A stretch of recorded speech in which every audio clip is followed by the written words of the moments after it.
Bonjour à vous tous qui nous rejoignez sur Immedia, hym.media, pour nous retrouver ainsi que nos nombreuses chroniques, émissions et chroniqueurs. Pour plus d'informations, donc, im.media, tout simplement. Aujourd'hui, c'est l'émission Témoin où j'ai le grand plaisir d'accueillir Anne Paris. Anne, bonjour à toi. Bonjour Laurent. Alors Anne, pour ceux qui ne connaissent peut-être pas cette émission, elle a pour but de montrer un chemin d'une personne, de son évolution, de comment elle en est arrivée là où elle en est, de voir dans quelle mesure finalement les épreuves de la vie ou les expériences de la vie peuvent être de formidables cadeaux. En l'occurrence, on peut dire que tu es relativement jeune quand même. Quoi ? Pas tant que ça, non 50 ans ? Oui, 55 je vais avoir. 55, bon, ouais. Tu as encore bon nombre d'années à la cheminée, donc on peut dire que jusqu'à maintenant, tu as eu surtout l'occasion de vraiment t'asseoir, de pouvoir t'aimer davantage, en tout cas suffisamment pour donner aux autres, à ta famille, tes enfants notamment. C'est pas rien, 55 ans, mine de rien. Donc l'occasion pour nous de découvrir ton parcours. Et voir dans quelle mesure ce dernier pourrait être inspirant pour nous tous.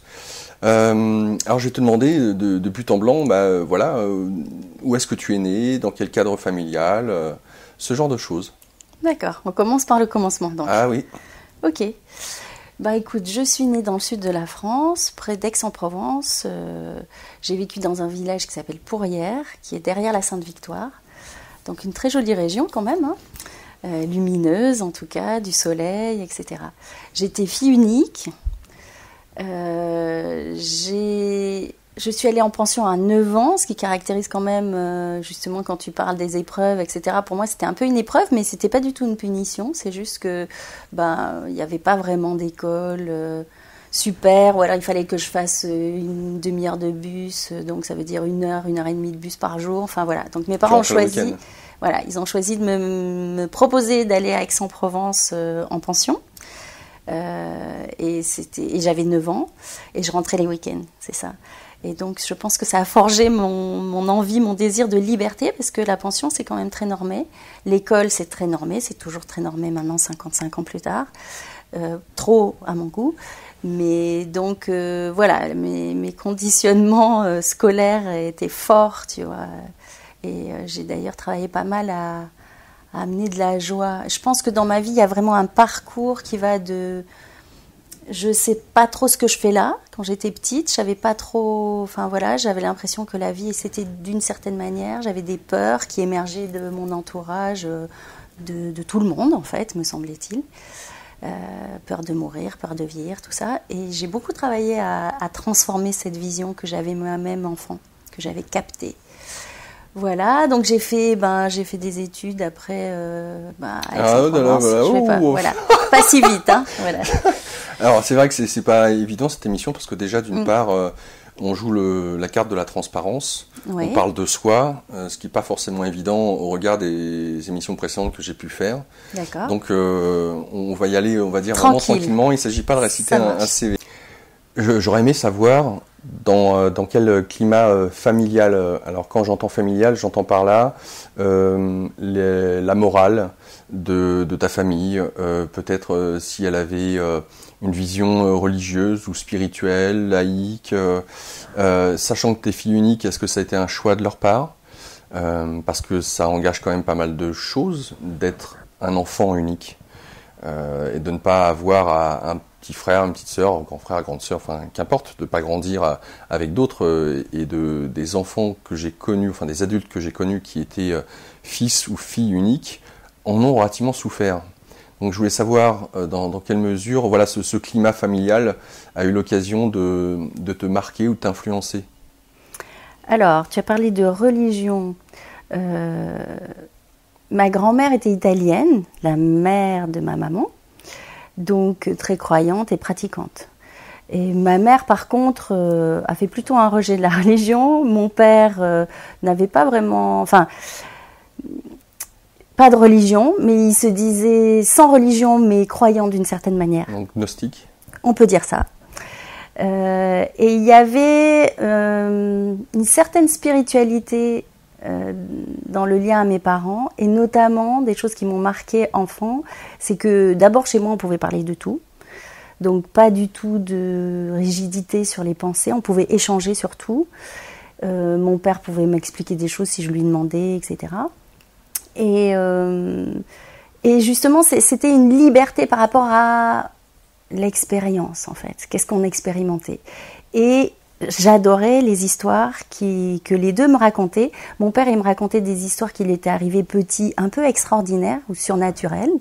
Et ma maman aussi. Chacun avait au moins une histoire vraiment très forte qui me fascinait, en fait. Parce que moi, quand j'ai compris qu'en fait, on allait mourir, je ne sais plus quel âge j'avais, mais je me suis dit, papa va me dire, j'étais petite, donc papa va me dire ce qui se passe après, hein, c'est logique. T'avais quel âge? Eh bien justement, je ne sais plus. J'étais assez jeune, parce que tu vois, pour pouvoir penser ça, papa va trouver la solution. Peut-être j'avais 6-7 ans. Réponse ou solution? Parce que le fait que tu utilises solution montre la mort comme étant un problème, alors que réponse, c'est plus qu'est-ce qu'il y a après? Enfin, un enfant qui... Ah non. Voilà, la distinction entre les deux, et ton mot est intéressant dans ce sens-là. Oui, non, mais moi, à ce moment-là, la mort était un problème. Hein. Enfin, quand j'ai compris qu'on ne savait pas ce qu'il y avait derrière, c'était un problème. Et de toute façon, à mon âge, la mort était un problème parce que je voyais bien comment les amis de ma grand-mère qui mouraient, tout ça, c'était dans de la tristesse, dans du désarroi. Mes parents, peut-être moins, et encore. Il n'y avait pas de... je ne sais plus, donc du coup... le désarroi. Oui, voilà. Il n'y avait pas de croyance suffisamment forte ou d'explication suffisamment claire pour que ce ne soit pas un problème. Et puis de toute façon, la séparation, c'est un problème pour les êtres humains, quand même. Quoi qu'il en soit, même maintenant, se séparer, c'est difficile, même si j'ai une toute autre, on va sans doute bien sûr, avancer pour parler de ça, une toute autre perception. Mais donc, quand j'ai compris que mon père ne savait pas ce qu'il y avait après, là, je me suis dit, alors là, c'est vraiment très mystérieux. Et voilà. Et je peux peut-être raconter ces deux histoires qui me passionnaient quand j'étais enfant. Une qui vient de ma mère et l'autre de mon père. Je ne sais pas si tu as envie. Et écoute, la première, celle de mon père, c'est qu'un jour il était malade. Et donc il racontait ça, et puis d'autres histoires, parce que quand il était petit, ils étaient dans les Cévennes, et il y avait des veillées. Et dans ces veillées, il y avait les vieilles personnes du village, c'était un tout petit village cévenol. Et dans ces veillées, les vieux racontaient leurs histoires, etc. Et donc là, un jour, il était malade, et c'était justement dans ce village où il a passé la période de guerre, où il a passé des moments, et sinon ils habitaient dans le sud de la France. Et donc il était malade, il avait de la fièvre, et à un moment, il s'est réveillé dans son lit, et il a vu une vieille femme tout en noir, au pied de son lit.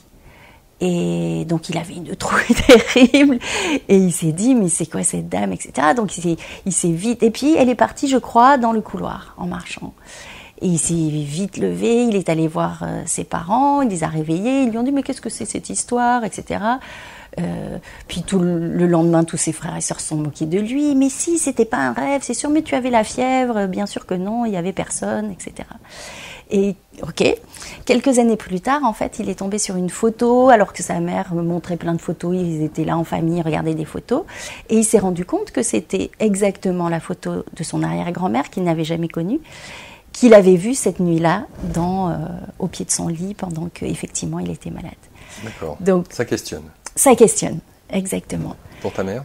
Et pour ma maman, l'histoire qu'elle racontait qui me fascinait le plus, parce qu'il y en avait d'autres, et même mon père, il en a d'autres aussi, mais celle-ci, c'était qu'en fait, elle a eu une dépression à un moment où, elle était vraiment pas bien, malade, triste, etc.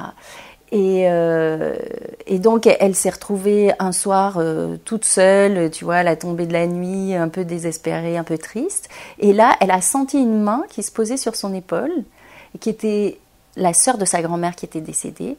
Et elle m'a dit, mais vraiment, c'était un contact, comme si c'était un contact réel, quelqu'un, une main. Et j'ai entendu une voix qui m'a dit, ne t'inquiète pas, tu vas guérir, tout va bien se passer.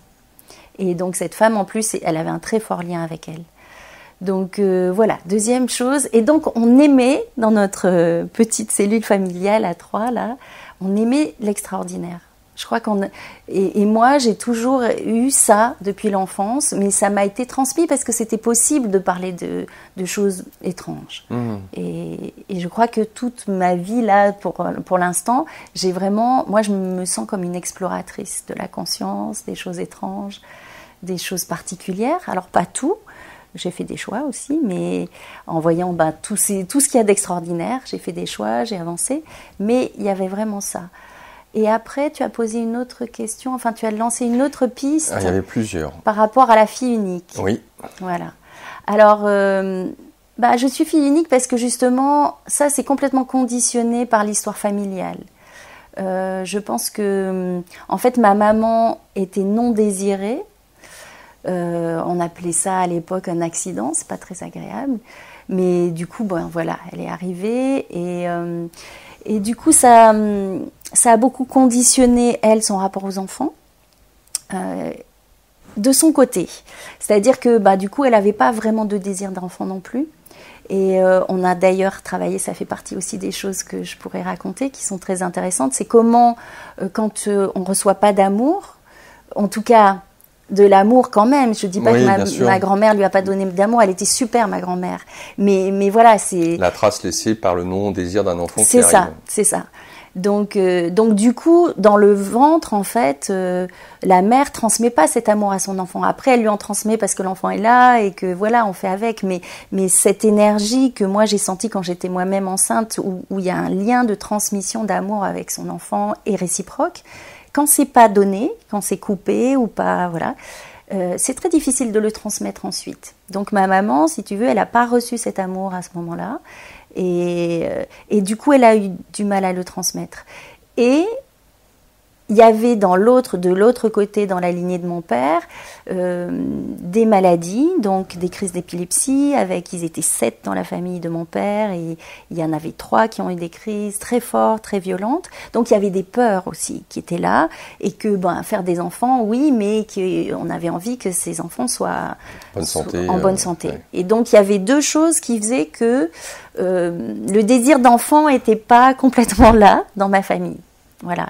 Et du coup, oui. Alors, est-ce que c'est difficile pour moi d'être fille unique ? Non. Ça, étonnamment, parce que bien sûr, c'est une question qu'on pose souvent. Hein. Non, ça n'a pas été difficile pour moi d'être fille unique. Je ne sais pas vraiment pourquoi. Je me suis adaptée. Justement, dans le côté d'adaptation, est-ce que tu penses que ça a développé ton rapport à l'imaginaire ? C'est possible. Mais c'est mon père aussi, parce que mon père, il a fait quand même les beaux-arts, il fait de la décoration de faïence. Après, il a fait d'autres choses. Il a travaillé à la Légion étrangère, où il avait un atelier de céramique, donc c'est quand même la Légion étrangère, un atelier de céramique. Oui, à l'Institution des Invalides de la Légion étrangère. Ouais. Voilà. Donc les gens qui ont pas tellement de famille, hein, les légionnaires, souvent, ils viennent de différents pays, etc., avec beaucoup aussi de tristesse parfois, de désarroi dans ces vies-là. Et donc la Légion a créé un institut pour que ces gens ne soient pas à la rue, quoi, quand ils avaient terminé leur... Et donc c'est dans le sud de la France, du coup, vers Aix-en-Provence, là, derrière la Sainte-Victoire, il y a un institut où mon père, après avoir fait les beaux-arts, après avoir fait une ouverture artistique un peu, il est venu dans cet atelier, il y est resté des années, et il enseignait donc la céramique, la poterie, à des anciens légionnaires. Qu'est-ce qu'elle faisait, ta mère ? Ma maman, elle a eu un accident très jeune, une fracture du crâne, et elle était, en fait, elle travaillait dans les colonies, elle était instructrice, ou enfin, je sais pas comment accompagnatrice. Voilà. Et après son accident, où elle a vraiment eu une fracture du crâne très grave, puisqu'elle est restée dans le coma 3 semaines, je crois, elle n'a plus travaillé. Donc ma maman ne travaillait pas. Et toi, tu avais quel âge lors de cet accident ? Tu étais née ? Non, j'étais pas née. C'était avant ma naissance, elle était plus jeune. D'accord. Mais la Légion étrangère, c'est clair que ça a développé mon côté empathique, parce que mon père est très empathique. Parce que pour pouvoir s'occuper de gens comme ça, en fait, on s'en rend pas forcément compte. On se dit que c'est des gros durs, les légionnaires, ce qui peut être vrai dans une part, mais il y a un énorme désarroi. Donc, accompagner des gens comme ça, parce que tu leur apprends quelque chose, tu vois, de concret, de la poterie, de dessiner, ça dépend ce qu'ils avaient comme potentiel. Il faut une grande empathie. Tu t'es pas sentie rejetée Lorsque, entre guillemets, par obligation, au regard du contexte, tu as été dans le pensionnat, non. Rejeté de la part de tes parents, est-ce qu'ils t'en ont parlé? Parce que tu avais quel âge? Parce que là aussi, on peut y aller à différents âges. J'avais 9 ans, donc 9 ans, c'était mon entrée en 6e. Okay. Tu vois, mais j'étais petite quand même. Oui. Émotionnellement, Oui. ça a été très difficile cette entrée en pension pour moi. Mais non, alors pas du tout, je leur ai pas du tout... Voulu. Non, au contraire, après coup. Sur le coup, je savais que c'était pour mon bien, tu vois, il n'y avait pas de notion de « il faut », c'était juste « ça sera mieux pour toi ». Alors j'en doutais un peu quand même, mais au final, oui, je pense que c'était mieux pour moi. D'abord, j'ai rencontré une amie que j'ai toujours, avec qui j'ai fait énormément de choses, avec qui j'ai fait du yoga, qui travaille aussi dans le cinéma, avec qui j'ai fait les arts déco à Nice. Enfin, donc une âme sœur, une sorte, voilà, en pension. Puis il y a eu effectivement une autre ouverture pour moi, comme s'il y avait vraiment quelque chose à faire là-bas, même si c'était difficile. Mais mes parents, je trouvais qu'ils étaient très courageux. Et surtout quand j'ai eu moi-même mes enfants, moi je me suis dit mais jamais je pourrais me séparer, enfin ça serait très difficile de me séparer de mes enfants tôt comme ça et de les mettre en pension. Il faut avoir quand même, et je pense que c'était le cas, ils ont vraiment pensé à moi à ce moment-là, plus qu'à eux. Lorsque tu parles du pensionnat, alors il y a différents types de pensionnats, il y en a qui sont plus ou moins religieux. Oui, c'était le cas. D'accord. Donc obédience catholique. J'étais chez les sœurs. Ah, que des filles alors? Oui, que des filles. École de filles et des sœurs. D'accord, alors intéressant. Ça intéresse toujours les écoles de filles. Oui, non, mais... Et puis ton rapport forcément alors aux garçons, au regard de peut-être, alors aux garçons et à l'homme au sens large du terme, hein, puisque j'imagine qu'il y avait quand même des traces à travers les cours, peut-être la prière du matin ou le bénédicité, enfin, je ne sais pas ce qu'il pouvait y avoir à cette époque-là, mais ouais. Certains rituels peut-être catholiques, et comment ces derniers ont pu forger, alors je ne sais pas, soit le fait d'abonder dans ce sens de la religion catholique, ou alors peut-être un rejet, ça peut être l'un ou l'autre, ou alors bon, je fais ça, mais... on verra plus tard, enfin je me pose pas de questions, c'est la règle, je fais comme on me dit, mais voilà, je n'attache pas d'importance. Non, c'est pas je fais comme on me dit, enfin si j'ai fait cette école, ok, c'est pas moi qui l'ai vraiment choisie, ça c'est clair. Maintenant dans mon rapport à la religion, oui, ça l'a beaucoup conditionné. Ah ouais. Si tu veux, il y a des choses différentes. Par exemple, je me suis rendu compte que les femmes qui entraient en religion, c'était pas forcément... Alors peut-être qu'elles l'avaient choisi, mais il y avait beaucoup derrière de tristesse, de désarroi, d'obligation, etc. Et que c'était des gens pas du tout épanouis. Pas toutes, mais là, il y avait une petite communauté. Hein, donc, mais certaines personnes... Et en plus, elles s'occupaient d'enfants, donc ça, c'était assez horrible. La principale était une femme extraordinaire, par contre, qui avait vraiment, je pense, une empathie, une ouverture. Ça, c'était, voilà, comme je pense que ça existe. Hein. Il y a des femmes, des religieuses qui sont merveilleuses. Mais il y en a d'autres qui font comme elles peuvent. Et là, il y avait, à certains moments, moi, j'étais désespérée de me dire, c'est ces femmes qui sont en connexion avec le divin et qui sont si dures et si en désarroi avec la vie. Bon, ça c'est une partie, mais il y avait une petite chapelle dans cette école, à Aix-en-Provence, et moderne, qui avait été faite pour l'école. Et cette chapelle, par contre, du coup, j'ai fait ma première communion, je crois, ou je ne sais plus vraiment quoi maintenant, mais j'avais à ce moment-là, quand j'étais petite, j'ai eu une vraie ouverture ou un appel avec la lumière, je pourrais dire, et le divin. Et le catéchisme, tout ça, ça m'intéressait, mais sans plus. Mais vraiment, il y avait quelque chose dans ce lieu, quand j'ai fait, tu vois, ces cérémonies, j'avais quelque chose de la lumière. Après, j'ai été très fâchée contre la religion catholique. Quand tu dis après, c'est-à-dire ? Après, c'est quand ? Après, je me souviens qu'à mes 18 ans, j'ai dit je ne suis pas catholique, alors puisque j'étais, tu vois, quand même baptisée, j'ai fait ma première communion. Profession de foi ? Peut-être. Je sais plus. Je sais plus. Et après, je me suis un peu renseignée aussi sur ce qu'avait fait la religion catholique, sur l'Inquisition, sur, enfin voilà, tout ce qu'ils ont fait de religieux et de destructeurs. Ouais. Et donc, comme quand on est jeune, on est très, voilà. Donc j'ai dit, c'est terminé, je ne suis plus catholique. et je comprends pourquoi. Et je n'aime pas cette religion, clairement.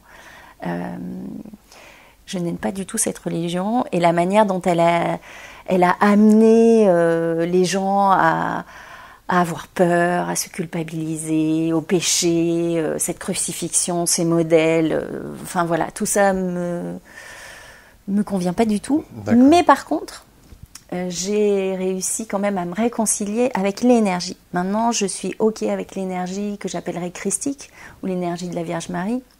C'est des énergies pour moi. C'est pas une religion, c'est pas une croyance, c'est pas il y a le paradis, il y a Dieu, etc. Mais il y a une énergie avec laquelle les croyants se connectent et c'est super. Je peux du coup partager des choses avec des croyants sans croire en cette religion-là. Moi, je pense que tous les chemins mènent à Rome. Les religions c'est comme des marches d'escalier. Voilà, si on pouvait être plus libre dans notre foi et dans notre lien à la croyance, ça serait mieux. Mais c'est pour certaines personnes une manière de rentrer sur la voie. C'est ça. Et moi, je respecte ça et je peux me connecter à ça maintenant.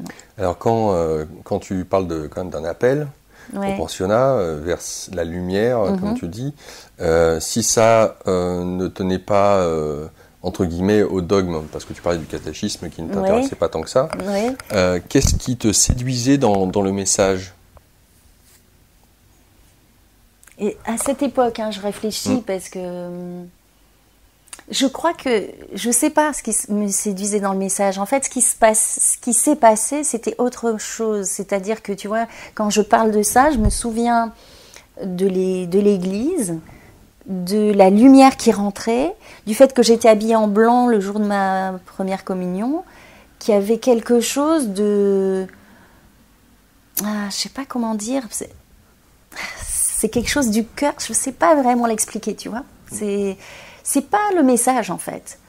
Maintenant, je pourrais te dire, le message, c'est intéressant parce que le Christ, il est venu et donc il est ressuscité. Ça veut dire que nous aussi, voilà, il nous a montré ça. C'était le message du Christ, c'est de dire qu'on peut traverser la souffrance, la violence, la destruction et que ça va au-delà. L'expérience ici va au-delà. C'est ça peut-être son message.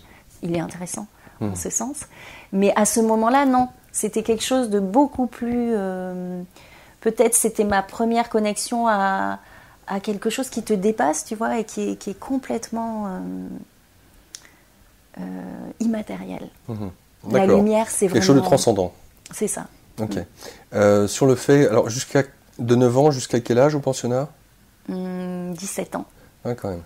Alors, c'est une période importante. Enfin, 9-17 ans, c'est quasiment toute l'adolescence avant de rentrer au début de l'âge adulte, pourrait-on dire. Donc, je serais très curieux de savoir quel a été ton rapport à l'homme, notamment à tout ce qui a trait à l'approche sexuelle, le fait alors je sais pas, de séduction, un petit copain.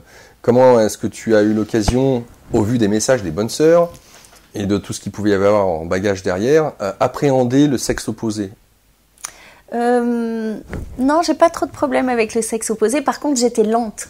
C'est-à-dire que quand tu es en pension et que tu sors que le mercredi, tu n'as pas tellement l'occasion de rencontrer des garçons. Oui, oui. Mais ça ne veut rien dire parce qu'il y a des filles qui étaient en pension et qui rencontraient très bien des garçons. Donc non, je ne pense pas seulement. Mais c'est vrai que j'étais lente. J'ai mis du temps à rencontrer quelqu'un qui comptait.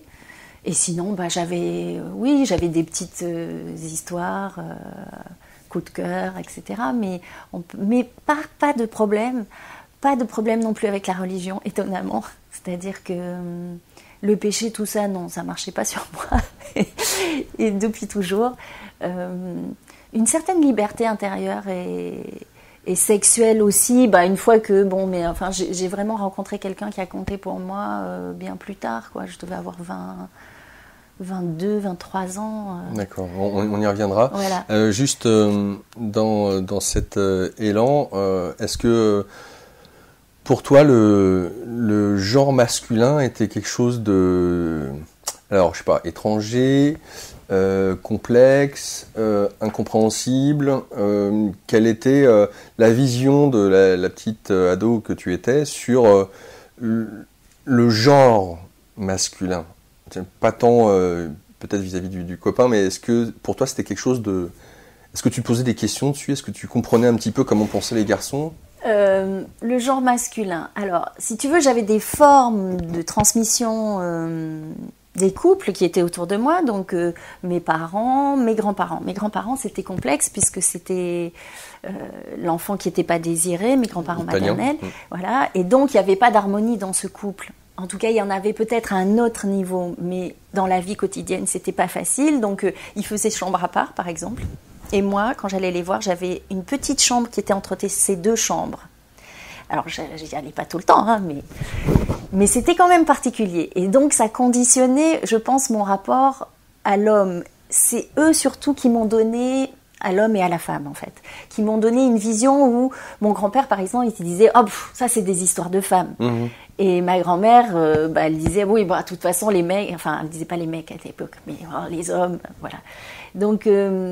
voilà, ça par exemple, qu'il y a une séparation entre les hommes et les femmes et que c'est comme ça, il faut l'accepter. Alors ça, pour moi, c'était insupportable. En fait, je ne supportais pas, et ça a duré encore, hein, je ne supportais pas cette dichotomie homme-femme dans les couples. Et bon, en plus, quand c'était pas harmonieux. Donc pour moi, je pense que ça a forgé qu'il fallait de l'unité au maximum, de l'amour. Voilà, je me suis jamais mariée. J'ai eu donc… j'ai 2 enfants avec 2 hommes différents, avec beaucoup d'amour, beaucoup de liberté. Mais voilà, du coup, je pense que voilà, pas de lien où on est obligé d'eux. Mais par contre, l'amour, toujours important, très important. Le fil, quoi.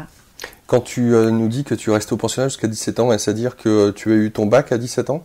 Oui, peut-être. Un an d'avance? Oui, j'avais un an d'avance. Oui, donc 17 ans, normalement c'est 18, hein, tout se passe bien. T'étais bonne élève? J'étais très bonne élève à l'école primaire, mais après non. Oui, voilà. Tu sais, j'avais une sensation à partir de la 6e d'avoir ramé. Traîné, c'est le terme? Ouais, parce que je me sentais vraiment… Je trouvais qu'il y avait trop… D'abord, bon, la pension, c'était pas drôle quand même.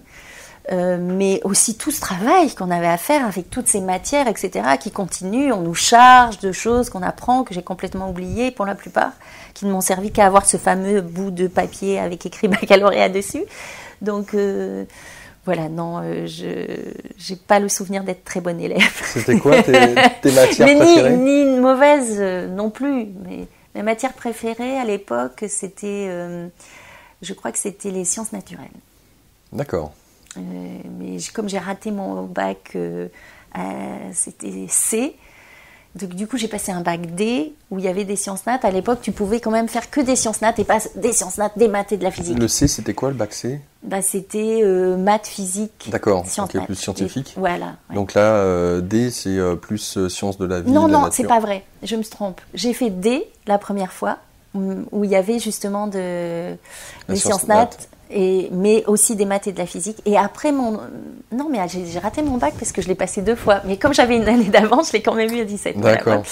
Voilà. C'est drôle parce que certaines choses du passé, je m'en souviens très bien et d'autres pas du tout. Tu vois, et ça, là, mémoire sélective. Hein. Voilà, je me rends compte que sur des détails précis de certaines choses, il faut que je me concentre pour me souvenir et pas d'autres. Mais donc, après, j'ai fait un bac A4. Donc, en fait… la SVT et le fait de raconter des histoires, ça me convenait. La SVT? SVT, c'est Sciences et Vie de la Terre maintenant. Merci. Voilà. Mais à ce moment-là, c'était Sciences naturelles. D'accord. Tu as ton bac. Est-ce que tu sais ce que tu veux faire comme études supérieures? Si études supérieures, tu veux entreprendre, comment tu te places justement vis-à-vis de ce que, j'imagine, l'éducation nationale, peut-être tes parents souhaitent pour toi, à savoir, ma fille, tu vas devoir t'engager dans des études, qu'est-ce que tu veux faire plus tard? Est-ce que tu avais une idée, une vision de ce que tu souhaitais faire plus tard? Oui, c'était très clair. Depuis combien de temps? Je ne sais pas vraiment, mais au moment où j'ai dû faire ces choix, je faisais de la danse, je faisais beaucoup de danse à ce moment-là, contemporaine, et j'avais envie d'être danseuse. en fait. C'est, je pense, ce qui m'animait le plus. Mes parents n'étaient pas très dirigistes là-dessus, mais quand même, ma maman, elle n'était pas fan que je fasse de la danse. Et je pense que je me suis un peu laissée influencer par son choix, mais tu vas voir, de toute façon, je n'y suis pas arrivée à faire de la danse non plus. Mais donc voilà, ma maman n'était pas fan de ça. Donc j'avais plusieurs choses que j'avais envie. Quand j'étais petite, je voulais être archéologue ou psychologue, c'est tout fini en log. Mais quand je suis arrivée à 17 ans, j'avais plus envie de faire soit de la danse, soit de l'art. Donc je me suis inscrite en histoire de l'art, mais à la fac. Mais par contre, ça ne m'a pas plu, c'était trop... Théorique. Oui. Et donc j'ai préparé, pendant 1 an, j'ai pris des cours pour faire un dossier, pour préparer les concours des Beaux-Arts. Et la danse, donc tout ça, en parallèle ? En parallèle, voilà, exactement. Et j'ai eu le concours des arts décoratifs, mais pas de Paris, de Nice. École où après j'ai rencontré plein d'amis aussi, que je connais toujours maintenant. Et voilà, et j'ai fait un diplôme aux Arts Déco où j'ai fait de la danse. J'ai dansé donc, pour mon diplôme. Et il y avait de la vidéo, de la danse et du son. J'avais demandé à un ami de faire le son. J'avais fait les images et j'avais fait mixer les deux. Voilà. Et chorégraphié, mais j'ai dansé, j'ai fait un spectacle pour mon diplôme en fait. D'accord, c'est sympa. Est-ce que... C'était atypique. Est-ce que ça a été compliqué pour rentrer aux Arts Déco ? Parce que, alors, je sais pas, à Nice, à l'époque, sachant que aujourd'hui les écoles d'art sur Paris sont... c'est très difficile d'y entrer. Il y a beaucoup de demandes, mais il y a toujours des concours d'entrée. Mais pour ceux qui y accèdent, ne serait-ce que pour rentrer dans l'école, c'est extrêmement difficile. Qu'est-ce qu'il en était à l'époque ? Ça n'a pas été très difficile. On a fait quand même, je dis on, parce que donc j'avais une amie, cette fameuse amie qui était Marie-Hélène. Marie-Hélène. Voilà, Marie-Hélène Sulmoni. Elle était donc dans cette pension avec moi. Il se trouve qu'on a présenté... on a fait cette année aussi de préparation ensemble et on a présenté le concours toutes les deux et on l'a eu toutes les deux, ce qui fait qu'après on s'est suivis pendant très longtemps. Donc on a quand même préparé ce concours pendant 1 année, on avait un dossier, on avait... voilà, mais ça a marché. Voilà. Je pense que les écoles parisiennes maintenant, c'est très différent, c'est très sélectif et il y a peu de place. Mais à Nice, c'est très sélectif aussi maintenant. Maintenant ? Oui. Mais à l'époque, c'était peut-être un peu plus facile pour y rentrer ? Je sais pas. Tu sais pas ? Tu n'as pas de recul par rapport à ça ? Non, je sais pas. Je sais que ça a marché, voilà. Est-ce que des gens que tu as rencontrés donc, pendant que tu faisais les Arts Déco, qu'est-ce qui était intéressant, j'entends peut-être, par rapport à une émulsion qu'il pouvait y avoir au sein de ces jeunes artistes ? Parce que les artistes, toute génération, de ce que j'ai pu moi constater, tu me diras ce que tu en penses, il y a pas nombre de peintres, par exemple, au siècle dernier, qui sont connus à travers certains mouvements. Je parlais des impressionnistes, par exemple. Ils se connaissaient tous plus ou moins, même si chacun a eu l'occasion de voyager à droite à gauche ou sont passés par des écoles similaires. Et donc des personnes que tu as rencontrées au sein des Arts Déco, que tu nous dis continuer à voir maintenant, est-ce que tu as pu noter, alors je sais pas, c'est pour ça que je parle un peu de côté révolutionnaire, un côté avant-gardiste, et normalement l'art, c'est censé être un témoignage de l'instant présent, avec un certain filtre, certes, mais c'est des idées, c'est des concepts qui sont mis dans la matière pour faire passer un message, pour exprimer ce qui nous traverse nous-mêmes. Donc c'est pour ça que j'entends par là que il y a un bouillonnement, un foisonnement d'idées, de concepts qui peuvent être entre guillemets avant-gardistes, et puis de ces copains, copines qu'on a connus, chacun prend des chemins dans le domaine artistique peut-être différents, mais qui de par la foi qui les animait, ont eu l'occasion de laisser leurs traces. Et est-ce que de ces gens que tu vois ont peut-être, à l'image ou à l'aune de ce que tu es aujourd'hui devenu, ont eu l'occasion d'accéder à leurs rêves.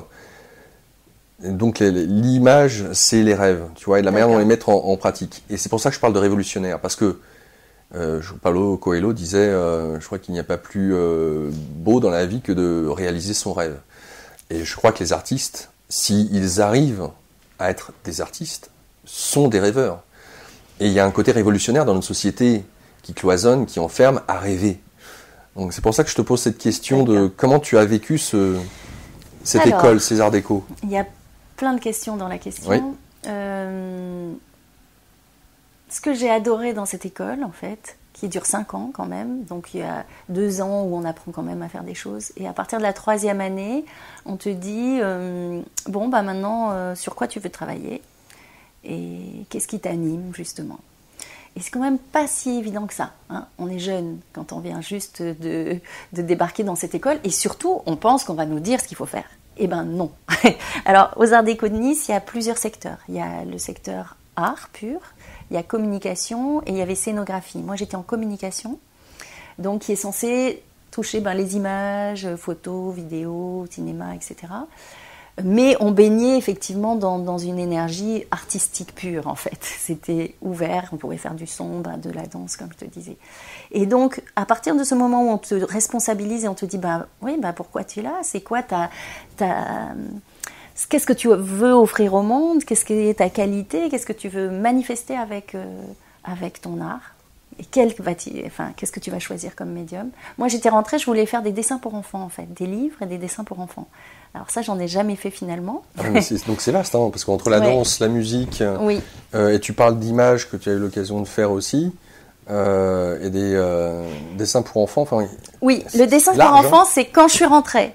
Mais après, au bout de 5 ans, tu vois, j'ai fait un spectacle finalement. Et entre-temps, j'ai fait des solos de danse, dont j'en ai fait même une fois à Avignon. Tu vois, il y avait... j'ai participé, il y avait plein de jeunes chorégraphes. Et c'était vraiment l'émergence de la danse française qui est très intéressante. Philippe Découfflé, enfin plein de gens qui ont amené justement des mélanges entre les images, la danse, le stylisme, etc. Et qui était vraiment une émergence très créative. Donc moi, finalement, je suis rentrée pour faire des dessins pour enfants, mais aux Arts Déco, j'ai révélé plus le lien avec, tu vois, quelque chose qui est transversal, où tu vas avoir des images, mais aussi de la danse, du corps, etc. Et je pense que ça reste. Et j'adore les choses qui mélangent, qui métissent les modes artistiques. Mais pour revenir aux Arts Déco, ce fait de nous donner l'opportunité de prendre du temps pour réfléchir à qu'est-ce qui est notre participation au monde avec notre artistique, ce qui est artistique. Là, effectivement, j'ai rencontré plein de gens. Donc, Marie-Hélène, on a continué à s'accompagner. Maintenant, elle est chef déco pour le cinéma. Elle travaille très bien. Je pense que très souvent, parce que dans ces métiers-là, il y a beaucoup de méandres. C'est-à-dire qu'on va pouvoir peut-être à un moment réaliser une partie du rêve, comme... mais puis après on va le perdre, ou si on l'a réalisé, on en aura un autre. Les choses sont plus sur, et c'est ça qui était fort aux Arts Déco, c'est plus sur l'énergie qu'on porte de garder toujours un mode artistique, par exemple, malgré les échecs, malgré ça marche pas, il n'y a pas d'argent, je peux pas, mais tu te débrouilles pour trouver toujours un flow. Et c'est quoi ce flow ? Ce flow, c'est oui, j'ai envie de créer. Voilà. Même si c'est difficile, je lâche pas mon désir, mon chemin. Et je crois que c'est dans la Bhagavad Gita qu'on dit ça. Ce qui est important, c'est le chemin plus que le résultat. Parce que le résultat, tu obtiens, bien sûr, tu réalises des rêves, mais derrière un rêve, il y en a toujours un autre. Donc finalement, c'est comment ton parcours va cheminer, qu'est-ce que tu vas amener, transformer dans ta vie au fur et à mesure, comment tu vas garder ces pépites-là qui sont... cet élan, et pour que cet élan soit toujours vif, parce que sinon il y a des gens, oui, alors aux Arts Déco, voilà, pas mal de gens ont fait de l'art ou des images. C'est là que j'ai rencontré Yann, donc après Yann Kounen, donc j'ai travaillé avec lui comme script après, mais quand on s'est rencontrés à l'école, c'est ça qui était génial, on était tous animés par de l'exploration, on était des explorateurs à ce moment-là, et moi j'essaye d'être dans ma vie de le rester. Et pas mal d'entre nous sont restés dans ces milieux-là. Parce que, tu vois, parfois, justement, tu as le rêve, tu sors de l'école et après, tu bosses. Alors, j'ai eu l'occasion de faire 2 ans aux Beaux-Arts de Versailles. Donc, je saisis un petit peu de ce dont tu parles. Et je regarde un petit peu l'ambiance qu'il y avait à cette époque-là. Et pour d'autant plus coller à ce que tu viens de dire, bon nombre de personnes viennent dans les écoles d'art parce que après le bac, elles ne savent pas trop quoi faire, où aller. Donc ça peut être aussi un endroit où on y va en dilettante, en se disant, parce que ça fait bien d'être artiste, entre guillemets, il y a toujours les images d'Épinal qui peuvent venir s'ajuster sur cette vision-là, et certains pourraient dire, bon voilà, c'est un peu une voie de garage, quoi. C'est-à-dire, et je me rappelle d'un professeur qui disait, vous êtes 20, 30 dans la classe, là, il y en a peut-être 2 ou 3 qui vont réussir à vivre de leur passion. Parce que pour vivre de son art, il faut avoir soif, disait-il. Soif au point d'arpenter le désert. Et je voyais à quel point, en fonction des statuts sociaux de chacun aussi, comment il pouvait être, parce que ça coûte cher, mine de rien, le matériel, la peinture, bref, tout d'une manière générale. Bon nombre avaient un job à côté, donc marier, je dirais, le développement de certains arts, de la compréhension qu'on peut avoir d'utiliser certains objets, amener des moyens financiers derrière pour pouvoir acheter ce matériel, etc. Enfin, c'est pas forcément donné à tout le monde. Donc, parmi tous ceux et celles qui effectivement sont rentrés dans cette voie-là, bon nombre ont quitté ou ont repris des études à l'université, etc. Et c'est pour ça que je te pose la question, parce que la question de savoir dans quelle mesure ça t'a inspiré, porté dans ce côté un peu révolutionnaire. Bon nombre étaient là, étaient ravis d'être dans cette ambiance, parce que c'est magique, ça foisonne, c'est génial. J'ai adoré vivre ces moments-là, et en même temps, c'est quelque part un peu l'occasion de dire, c'est bien d'être là-haut. C'est bien d'être... Là-haut, qu'est-ce que tu entends? Quand je dis là-haut, dans les concepts, dans les idées, dans les rêves. Mais après, pour les matérialiser, c'est autre chose. Alors ça, c'est un choix. C'est juste un choix.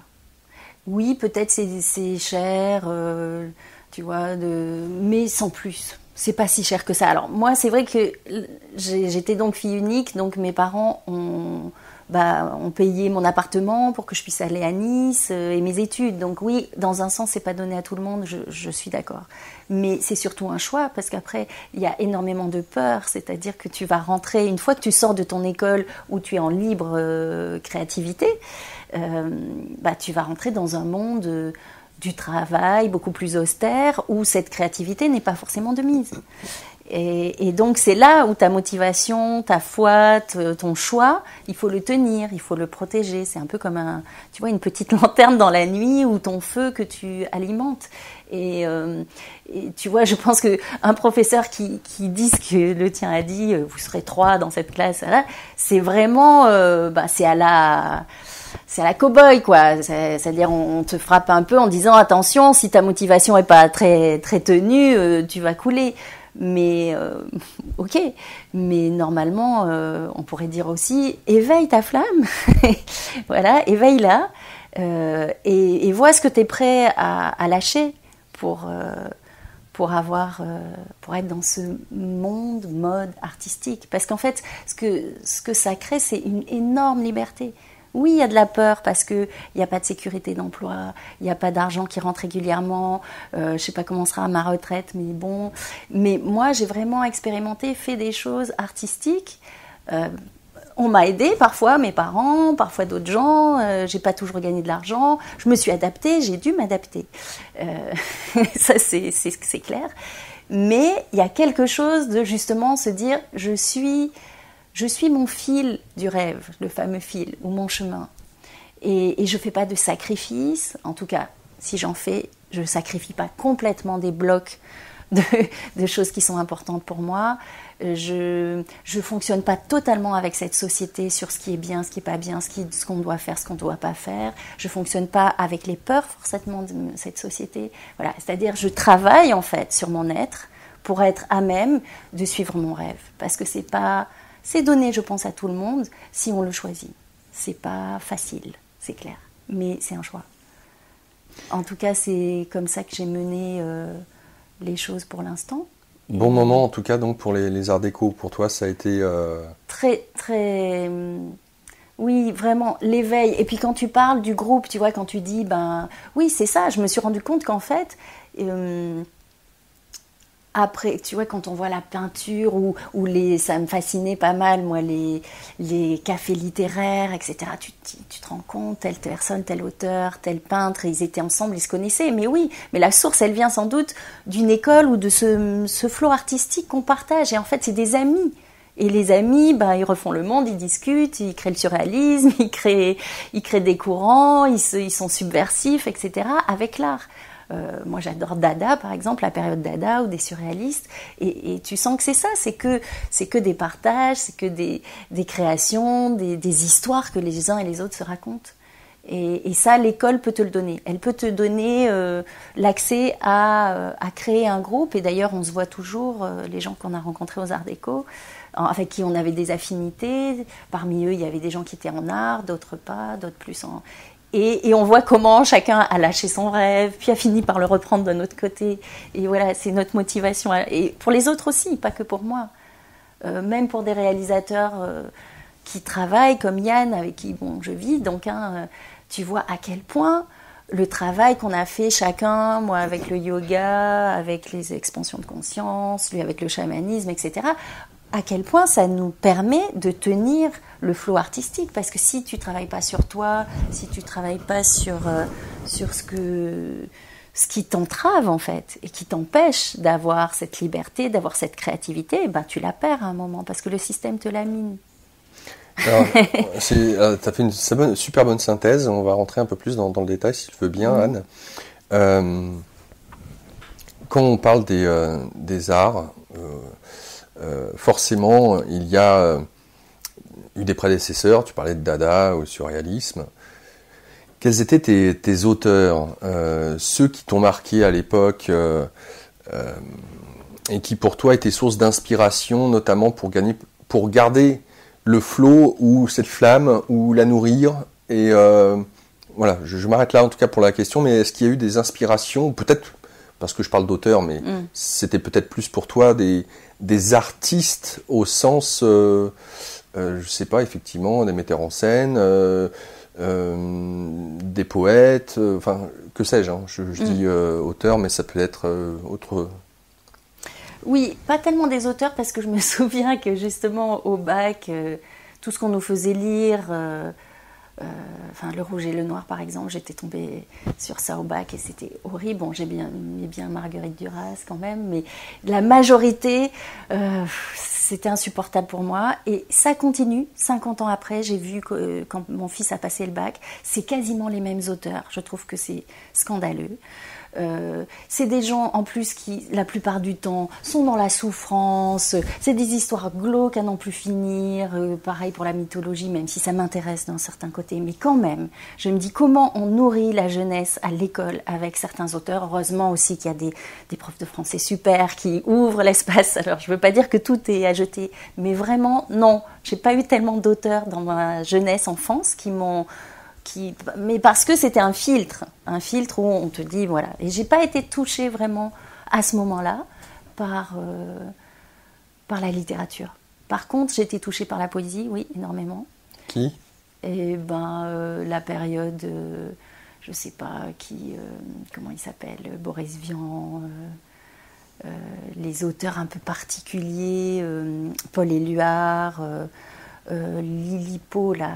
Tu vois ce que c'est ? Edgar Allan Poe ? Non. Non, c'est un collectif aussi avec de la poésie. En fait, ceux qui sont vraiment avant les Dada et qui sont justement à la fois dans des images poétiques, qui sont aussi quand même dans la guerre, mais qui arrivent à transcender, parce que tu vois, à cette époque-là, ils traversent...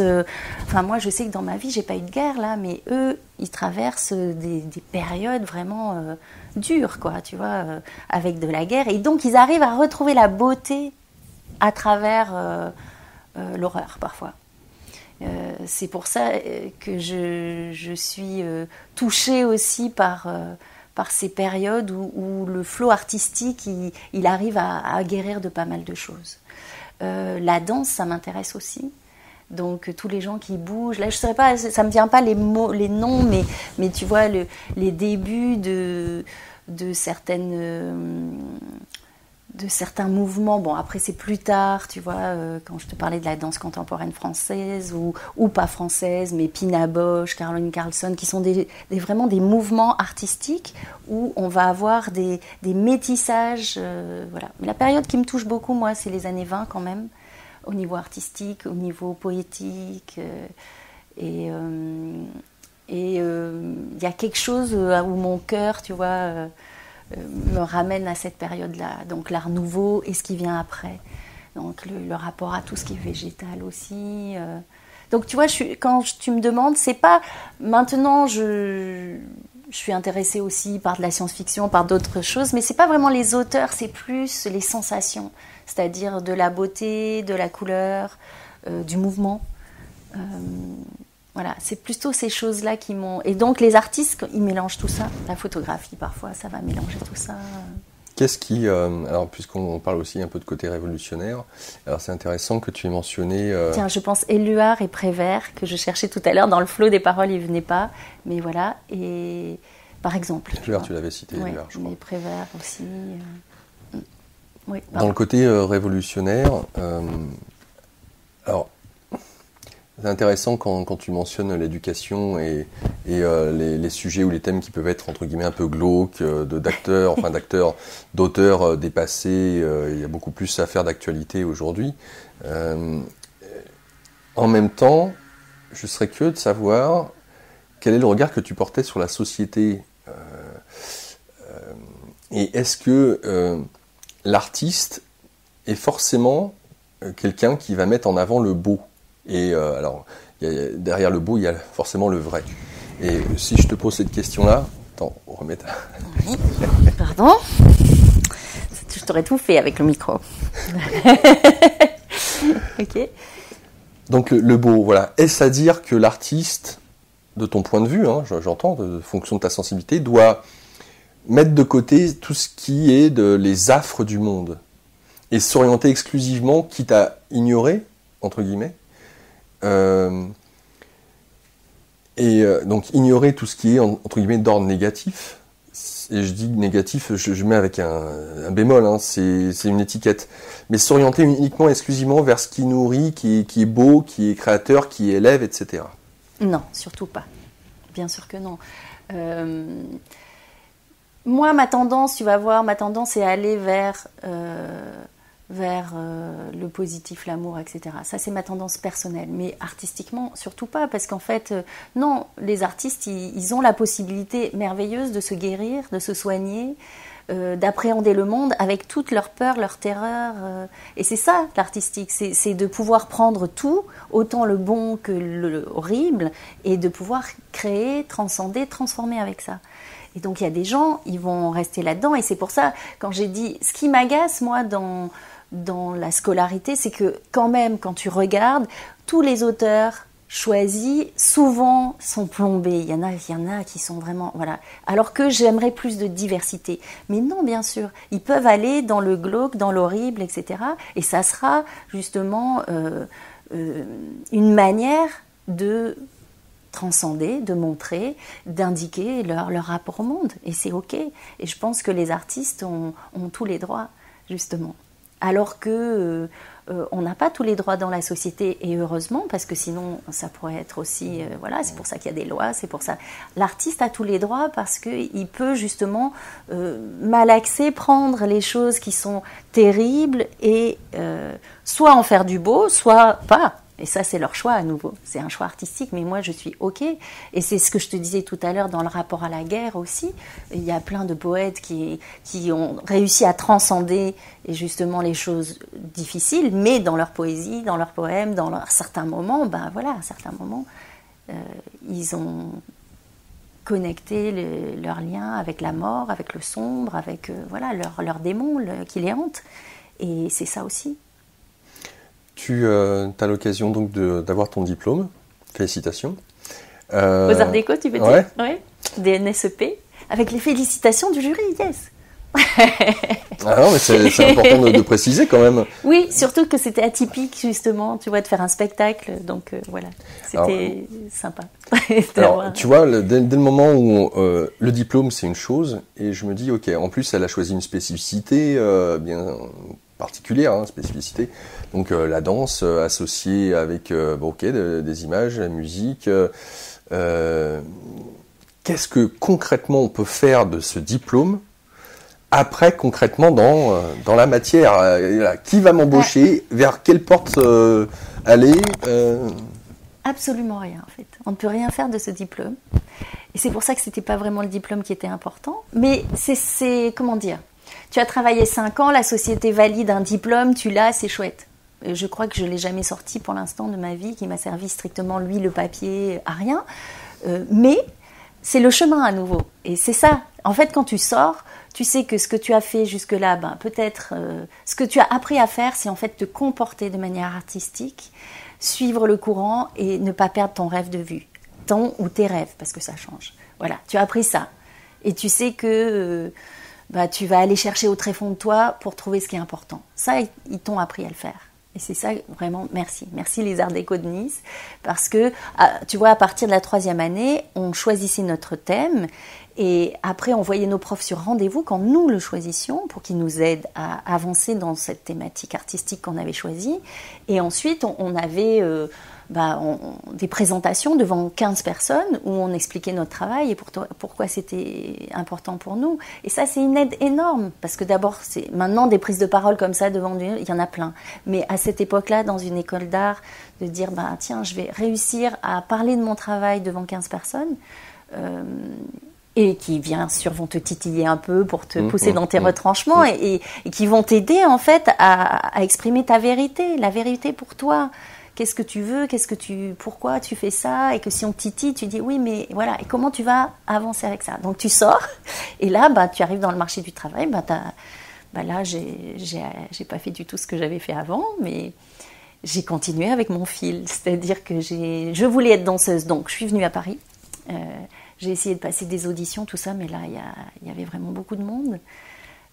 Autant, je pense que j'avais un talent qu'en faisant des solos, tu vois, même donc au Festival d'Avignon, où j'avais été un peu remarquée, etc.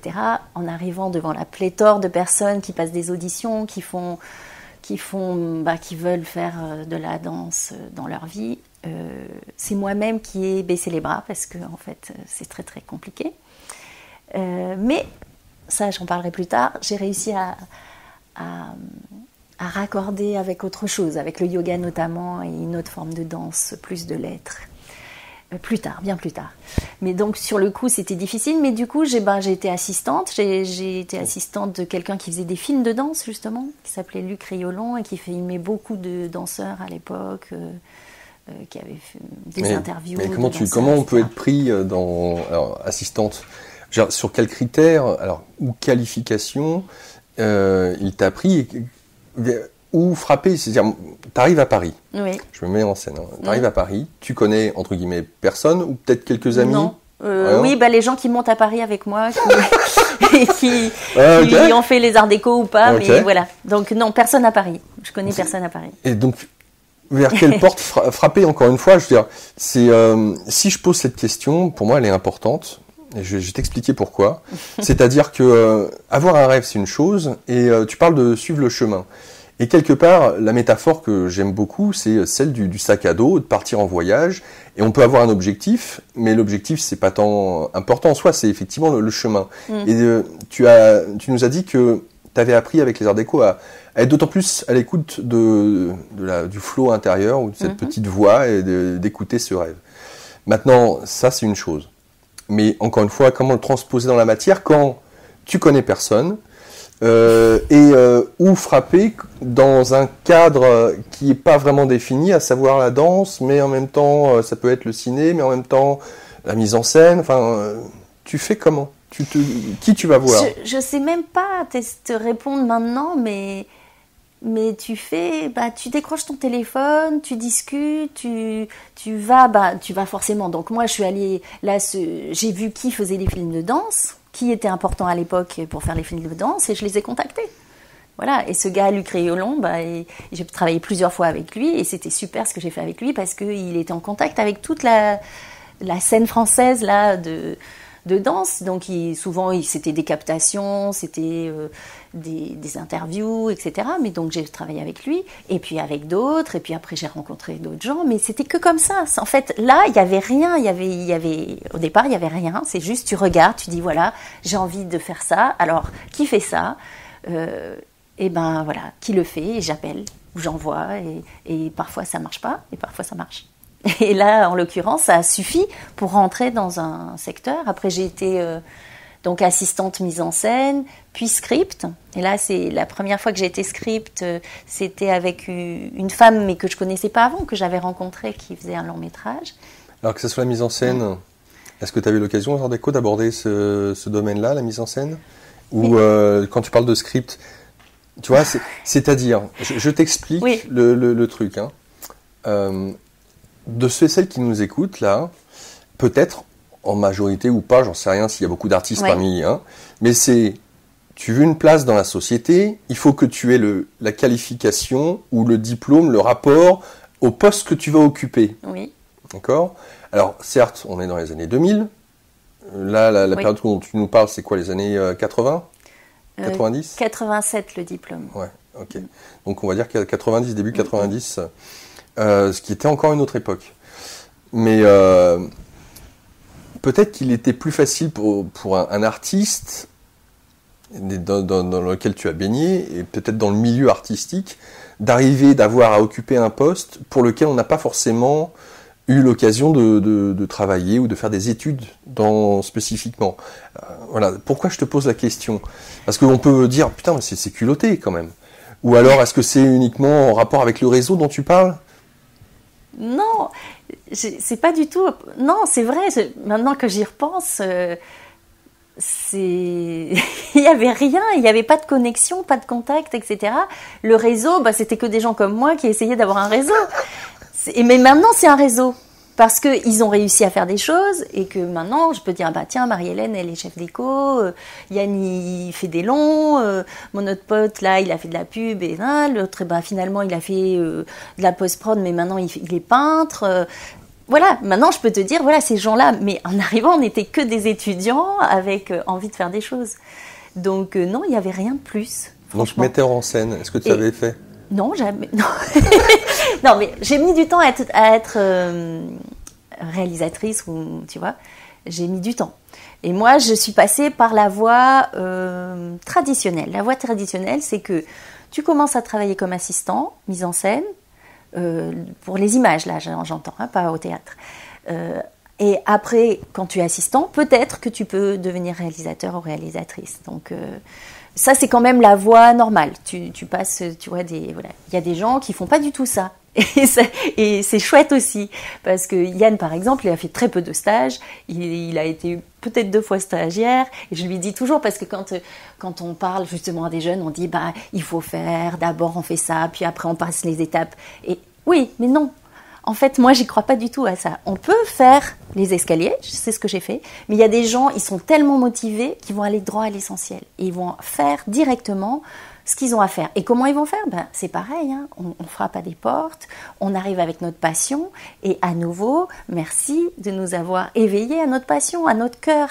Vers quoi notre cœur nous amène ? Vers qui il nous amène ? Par qui on est fasciné ? Et là, voilà, les CV, c'est une chose, mais aussi on va frapper à des portes avec notre cœur. Et maintenant, malheureusement, peut-être parce que il faut pas dire que le milieu n'est pas dur, que c'est facile de travailler, etc. Donc, mais maintenant, on fait croire aux gamins que ils peuvent faire ça, que s'ils ont ça. Non, on peut toujours tout faire avec notre cœur. Alors bien sûr, si tu dois reprendre des études à 20 ans, à 25 ans, à 30 ans ou à 50 ans, parce que il te faut telle connaissance, oui, tu vas reprendre tes études. Voilà, tu vas apprendre telle chose parce que tu sais que maintenant, ça, c'est indispensable à ton cheminement. Donc il faut être prêt aussi à réapprendre des choses. Mais là donc, j'ai fait des courts-métrages gratuitement comme assistante mise en scène. Alors, avec le gars dont je te parlais, j'étais payée. Mais sinon, j'ai aussi travaillé sur de la fiction comme assistante mise en scène. Comment j'ai fait pour rencontrer ces gens ? Je ne sais même pas. J'ai appelé, j'ai frappé. Il y a une femme qui est une amie maintenant de longue date. Je lui ai écrit. Et je m'en souvenais même pas. Elle me l'a dit l'autre jour.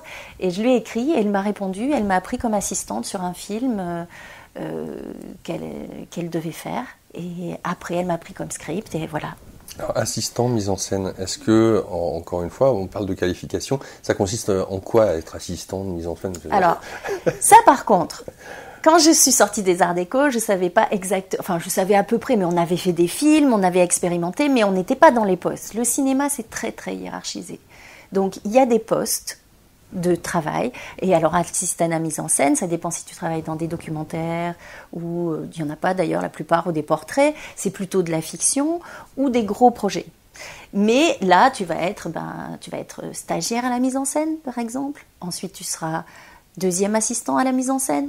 Ensuite, tu seras premier assistant à la mise en scène. Peut-être que tu pourras, à ce moment-là, commencer à proposer toi-même de réaliser des choses. Voilà. Pour les gens qui font de la lumière, par exemple, ils vont être stagiaires à la caméra. Après, ils vont être, pareil, deuxième assistant caméra, premier assistant caméra. Ils vont faire le point. Et peut-être qu'ils seront ensuite chef opérateur, donc qui gère la lumière. Donc tout ça, c'est vraiment, voilà, pareil pour la déco. La déco, tu as plein de postes. Donc il y a plein de postes. Donc qu'est-ce que j'ai fait là? J'ai acheté des livres et j'ai regardé le travail que faisait un assistant mise en scène, le travail que faisait une script, le travail que faisaient les chefs déco. Au début, j'ai regardé, j'ai lu. Et après, comme en travaillant dans les courts-métrages et que les courts-métrages n'étaient pas payés, ils acceptaient aussi de prendre des gens qui avaient peu d'expérience au départ. Et là, tu fais. Et tu apprends sur le tas, comme on dit, sur le terrain. Et là, tu commences à voir comment ça fonctionne. D'un point de vue alimentaire, comment tu faisais quand tu faisais justement stagiaire, que tu apprenais sur le tas? Petit à petit, j'arrivais à gagner quand même un peu d'argent dans certaines choses. Mes parents m'aidaient encore un petit peu. Et au début, c'était possible de travailler un petit peu et d'expérimenter en apprenant sur les courts-métrages. Les courts-métrages, c'était un vivier créatif, justement. Parce qu'il n'y a pas d'argent, mais il y a de l'énergie énormément. Après, tu ne peux pas continuer toute ta vie à travailler sur des courts-métrages, mais c'est une belle expérience. Voilà. Donc, et c'est vrai qu'il y a une vraie entraide, les gens, même les loueurs prêtent les caméras, les producteurs essaient de faire financer parce que ils ont intérêt aussi à découvrir des jeunes réalisateurs. Donc voilà, moi j'ai fait ce chemin, tu vois, j'ai été donc assistante. Après j'ai été script, ça c'est très intéressant pour apprendre le métier, puisque je voulais mon objectif c'était d'être réalisatrice. Script, c'est un travail très difficile. Parce que t'as 5 kilos de dossiers, là, à l'époque, en tout cas, c'était comme ça, où tu notes tout quand tu es script. Tu notes autant la pellicule, les plans qu'on a fait, les raccords costumes, décors, tu fais des photos, puisque tout est tourné, tu vois, dans des sens différents. Donc, on va tourner une séquence, et puis 3 semaines plus tard, il va falloir tourner la suite. Alors, tu as intérêt à savoir comment était habillée la comédienne, comment elle était maquillée, si tu as fait le début de scène, qu'est-ce qui s'est passé avant, qu'elle a un objet avec elle qu'elle doit avoir. Enfin, voilà. Tu vas noter combien on a consommé de pellicules, combien de plans on a fait dans la journée. Donc, tu as plein de rapports. Certains pour la production, pour dire, voilà, on a consommé tant de pellicules, on a fait ça. D'autres pour le stylisme, la déco, etc. Pour dire, ah non, mais cet objet, il n'était pas là, etc. C'est une superviseur, quelque part. Non? Voilà. Et le réalisateur ou la réalisatrice sont là et te disent aujourd'hui on va faire telle scène, on va la découper comme ça. Là, alors, tu as des gens qui préparent à l'avance, ils savent exactement le nombre de plans qu'ils vont faire. D'autres qui le font le matin. Donc, tu es là aussi pour les assister, les aider et puis comprendre comment ils fonctionnent, comment ils mettent en scène. Et du coup, tu apprends énormément. Mais tu vois, tu es toujours assise pour tout voir. C'est vraiment un travail très de structure, de centrage énorme. Et voilà, donc je l'ai fait quand même bien. J'ai aimé le faire, mais j'étais contente aussi d'arrêter. Et après, j'ai commencé à réaliser des clips. Et comment j'ai fait pour réaliser des clips? J'ai démarché avec mes photos. Je faisais des photos à l'époque. Et j'ai démarché dans les productions en montrant mes photos jusqu'à ce que quelqu'un me prenne. Et en disant, il me représente. Alors, quelqu'un me prenne, ça veut dire quoi? Oui, c'est-à-dire que dans ce cas, tu démarches des sociétés de production qui font du clip, des producteurs. Ces sociétés de production sont elles-mêmes en contact avec des maisons de disques qui veulent faire des vidéoclips. Et donc, tu démarches les sociétés de production avec tes dossiers, tes images, ce que tu as. S'ils te prennent, ça veut dire qu'ils vont te consulter quand ils auront des artistes qui veulent faire un clip. Et là, tu vas être en compétition. Donc, admettons, je rentre dans une production X, je fais partie des 10 réalisateurs représentés par cette production, 10, 20, ça dépend si c'est gros, petit. Voilà. Il y a un artiste qui fait appel à cette société de production, et là, le producteur ou les producteurs décident de donner ce projet à un de leurs réalisateurs dans l'équipe. Un ou deux, mais pas trop parce que ça sert à rien à mettre les réalisateurs en concurrence. Okay ? La maison de disques, elle va faire plusieurs sociétés de production. D'accord ? Et donc là, toi, par exemple, si moi, le producteur, il faut déjà que le producteur te choisisse pour être dans son équipe. Ensuite, il te donne, par exemple, cet appel d'offres sur un clip. Et là, tu es en concurrence avec plein d'autres réalisateurs. La maison de disques reçoit les projets, les lit, et on choisit un. Donc, il faut aussi, j'imagine, là, calculer le coût. C'est vraiment de la chance aussi, quoi. Il y a aussi le coût qu'il faut... c'est comme un devis, quoi. Oui, c'est pas moi qui fais en tant que réalisatrice, c'est la société de production qui fait le devis, qui gère le devis. Mais toi, tu sais que artistique, tu sais que tu as une enveloppe financière et que donc tu peux faire certaines choses avec ou pas. Donc tu es conditionné par cette enveloppe financière. Oui, c'est bien de s'adapter à la demande de l'autre avec les moyens du bord. Preuve de créativité là aussi. On voit que ce qui je trouve assez étonnant. Enfin, étonnant, oui et non, enfin, il y a de tout, mais de bon nombre d'artistes que j'ai pu rencontrer, côtoyer, en tout cas quand on est jeune, il y a ce côté rêveur, mais qu'il est difficile d'inscrire dans la matière. Ce que je note avec toi, c'est que partir à Paris, pas un problème, parce que mine de rien, même si tu as tes parents qui t'aident, c'est une chose, oui. C'est pas rien. Mais arriver dans un endroit comme la capitale, où on ne connaît personne, si ce n'est peut-être avec Marie-Hélène qui t'arrive, bon, alors c'est toujours agréable d'être deux et pas tout seul, mais de s'ouvrir à ce qui est demandé, à savoir prendre son téléphone, appeler, aller vers l'autre, se mettre en mouvement et en marche. Et j'ai pu constater que parmi ceux qui sont ces fameux rêveurs et qui finalement qui ne rêvent pas, je crois qu'il n'y a pas un être humain sur cette terre qui ne rêve pas, mais il y a une différence entre ceux qui passent à l'action, qui se mettent en marche, et ceux qui restent cloîtrés dans ces idées.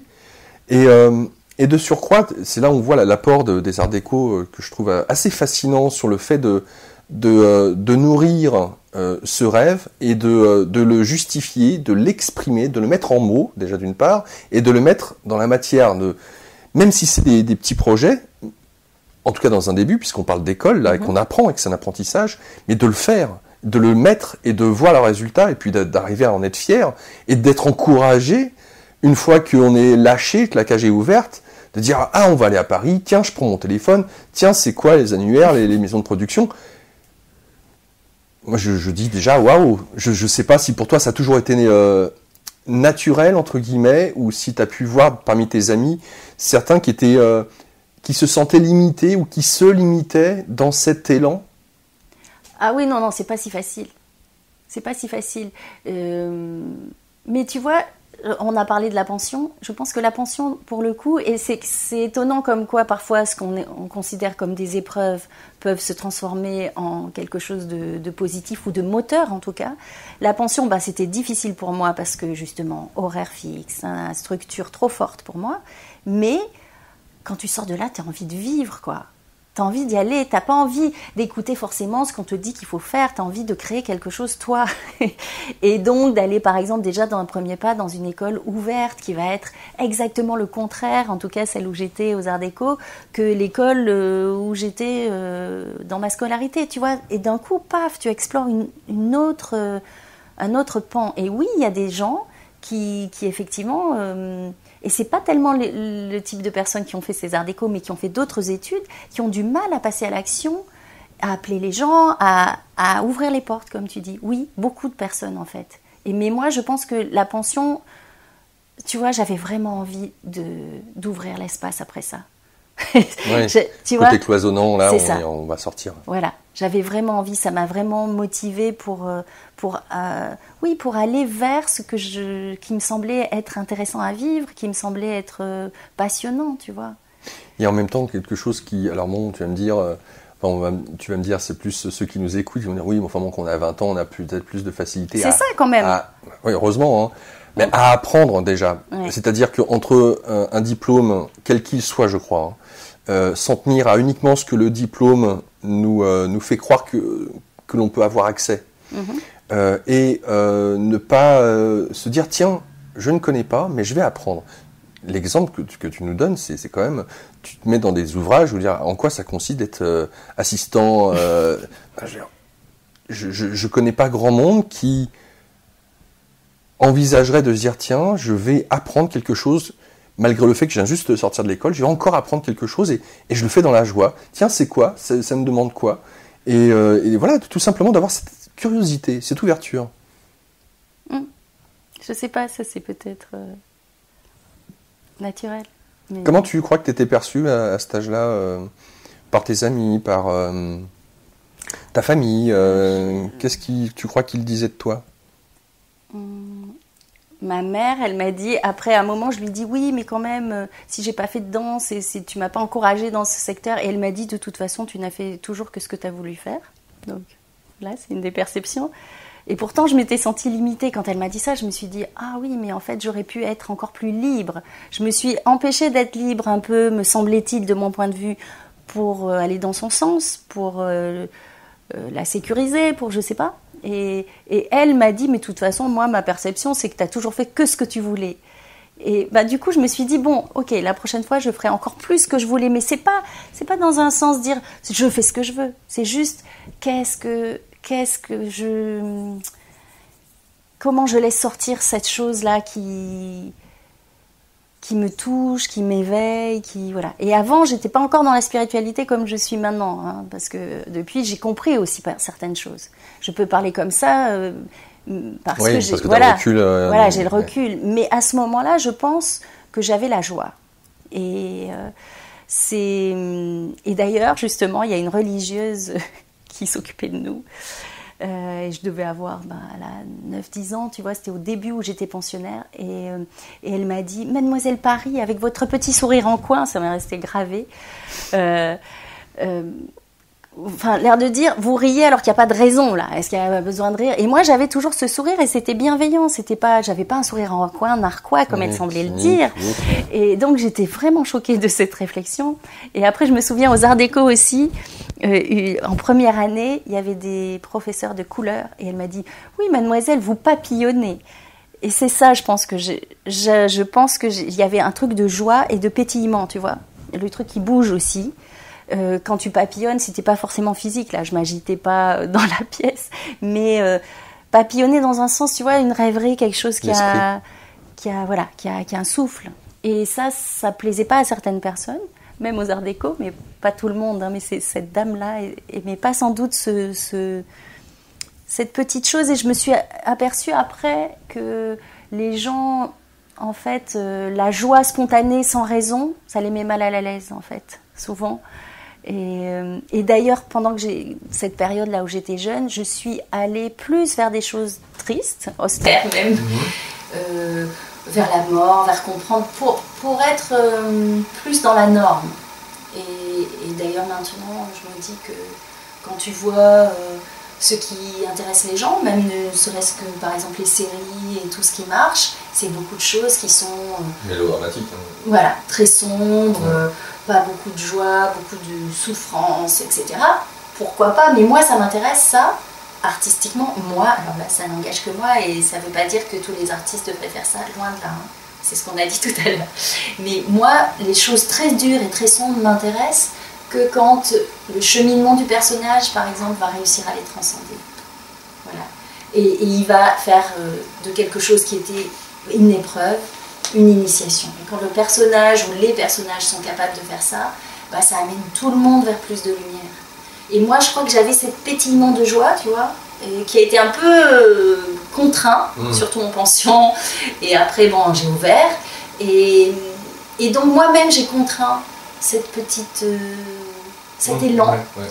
Et petit à petit, je l'ai réouvert. Qu'est-ce que ça aurait été alors, ça m'amène à te poser cette question. Elle est passée. Je vais revenir, attends, bouge pas, je vais la choper. Oui. Est-ce que tu n'étais pas vu justement comme quelqu'un d'un peu naïf sur le monde, ou qui se fait avoir de ce côté justement, entre guillemets, enfantin, de ce sourire un peu toujours trop facile pour certains, et ah oui Anne, ouais non mais Anne, vas-y redescends sur terre, le monde bisounours, t'es trop cucu, les petits oiseaux, fleurs bleues ou autre.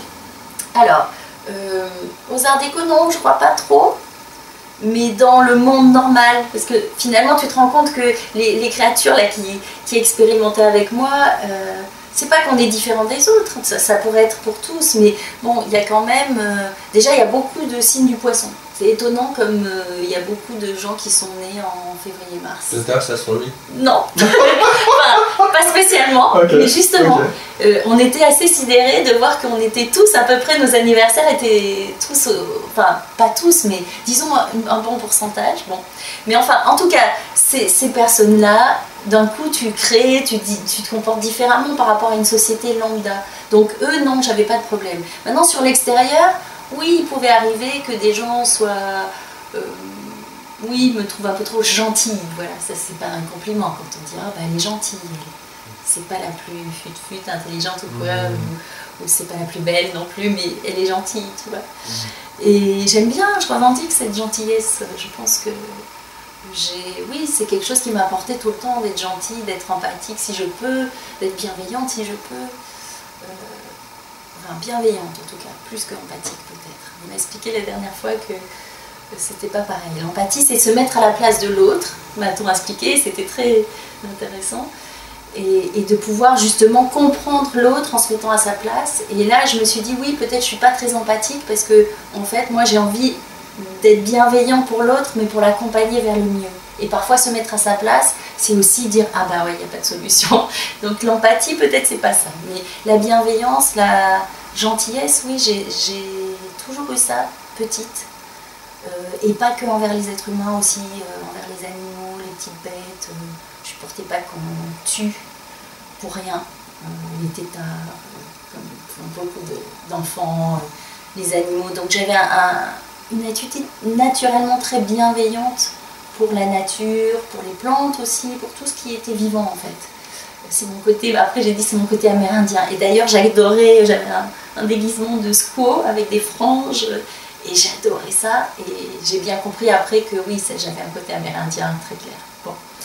Et donc pour revenir à ta question, le bisounours, ça me fait penser plus à mon fils là qui a 20 ans et qui m'aime beaucoup, avec qui on a une très belle relation, mais qui me dit mais maman, mais tu te rends pas compte, tu es pas adaptée à cette société, c'est bisounours, tu es un bisounours. Donc oui, j'en ai conscience, mais le bisounours en question, il n'a pas fait l'économie du travail qu'il faut faire, parce qu'en fait on est bisounours quand on n'est que sur la surface des choses.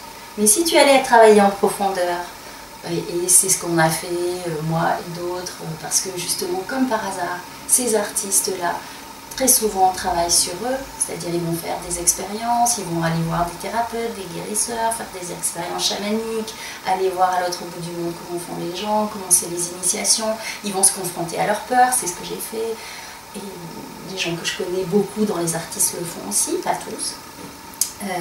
Et donc le bisounours finalement c'est quand il arrive à tirer la quintessence de la beauté, de l'amour, enfin des choses qui lui semblent être importantes dans cette vie, mais qu'il n'est pas passé à côté en se fermant les yeux des problèmes.